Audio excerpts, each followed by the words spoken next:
आता तुम्ही संभाजीराजांची गोष्ट केली म्हणून आता तिथे एक शाहू महाराजांना उमेदवारी देण्याचा प्रयत्न आहे, तोही हेच दाखवण्याचा एक प्रयत्न आहे. असं आहे, त्यांचे पक्ष आहेत, त्यांचा निर्णय आहे, त्यांनी कोणालाही द्यावी. आमचं काही त्याला ना नाही आहे. शेवटी त्यांनी ठरवायचं, त्यांनी द्यावी.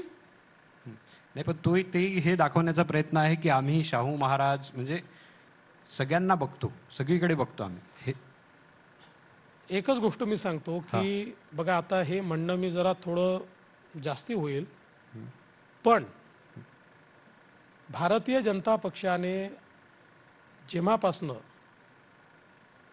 संभाजीराजे असतील, उदयन महाराज असतील किंवा इतर राजघराणी असतील ही सोबत जोडली, तेव्हा पवार साहेबांना किंवा तेव्हाच्या राष्ट्रवादीला पुन्हा यांचं महत्त्व पटायला लागलं. तोपर्यंत त्यांचं महत्त्व पटत नव्हतं. तोपर्यंत जो सन्मान यांना मिळायला पाहिजे तो सन्मान मिळत नव्हता. चला, चांगला आहे, आता पुन्हा सन्मान द्यायला लागले, चांगली गोष्ट आहे.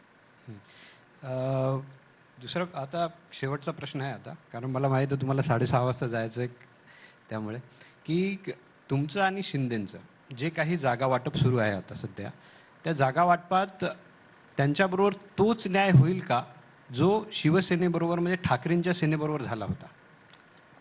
असं आहे, आम्ही तिघं एकत्रित बसतोय, तत्व एक ठरवलं आहे की जागांचा प्रेस्टिज करायचा नाही, कुठे कोण निवडून येऊ शकते याच्या आधारावर जागा वाटप करायचं. त्यामुळे तिन्ही पक्षांसोबत न्यायच होईल. पण आमचं तिघांचंही या गोष्टीवर एकमत आहे की आपण संख्येकरता लढत नाही आहे. आपल्यासमोरचं उद्दिष्ट आहे की मोदीजी देशाला पुढे नेत आहेत. मोदीजींच्या मागे 14लाही महाराष्ट्र उभा राहिला, 19लाही महाराष्ट्र उभा राहिला. आता आपण तिघंजण आहोत, तर महाराष्ट्र त्याहीपेक्षा खंबीरपणे हा मोदीजींच्या पाठीशी उभा राहायला पाहिजे. तर मग कोणाला कुठली सीट मिळते, कोणाला किती सीट मिळतात, काय नंबर असतो, हे सगळं गौण आहे. महत्त्वाचं आहे ज्यांच्या जागा जिथे निवडून येऊ शकतात त्या ठिकाणी त्यांनी लढवलं पाहिजे. आणि त्या त्यांनी कमळावर लढवावा की त्यांच्या धनुष्यबाणावर किंवा घड्याळावर? एक गोष्ट पक्की आहे, भारतीय जनता पार्टी लढेल तर कमळावर लढेल, शिंदे साहेबांची शिवसेना लढेल तर धनुष्यबाणावर लढेल, अजितदादांची राष्ट्रवादी लढेल तर घड्याळ लावूनच लढेल. खूप खूप धन्यवाद. एकदम स्पष्ट शब्दात सांगितलं तुम्ही. इथे आलात आणि आमच्याशी बोललात त्याबद्दल खूप खूप धन्यवाद. धन्यवाद. आभारी.